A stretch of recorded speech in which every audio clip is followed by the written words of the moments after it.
J'entendis alors une voix forte qui venait du temple. Elle disait aux 7 anges: Allez et versez sur la terre les 7 coupes de la colère de Dieu. Le premier alla et versa sa coupe sur la terre. Alors, un ulcère malin et douloureux frappa les hommes qui avaient la marque de la bête et qui adoraient son image. Le second versa sa coupe dans la mer.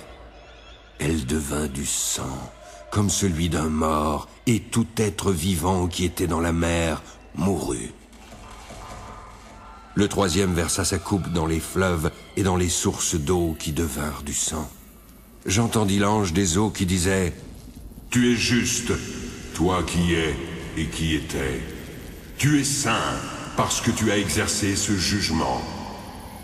Ils ont versé le sang des saints et des prophètes, et tu leur as donné du sang à boire. Ils en sont dignes. J'entendis l'autel qui disait: Oui, Seigneur Dieu Tout-Puissant, tes jugements sont véritables et justes.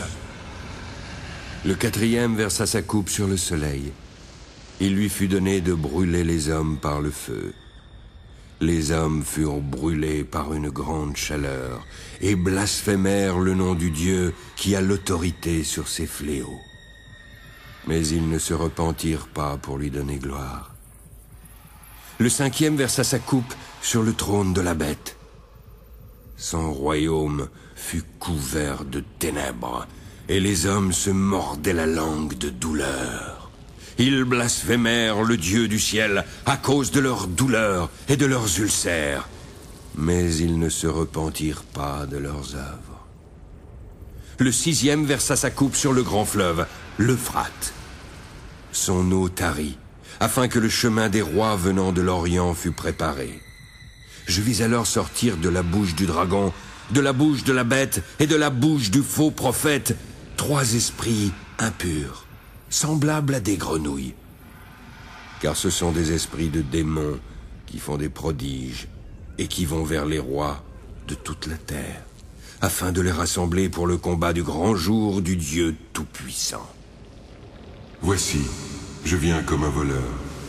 Heureux celui qui veille et qui garde ses vêtements, afin qu'il ne marche pas nu et qu'on ne voit pas sa honte.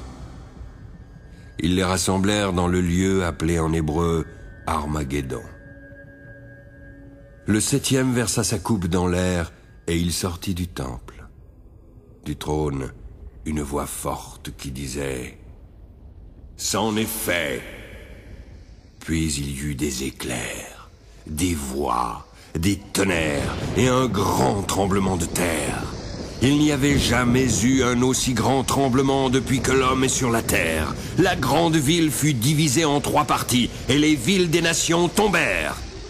Dieu se souvint alors de Babylone la grande, et lui donna la coupe du vin de son ardente colère.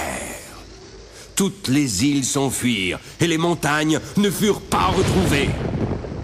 Une grosse grêle, dont les grêlons pesaient un talent, tomba du ciel sur les hommes. Le fléau était très grand, et les hommes blasphémèrent Dieu à cause du fléau de la grêle.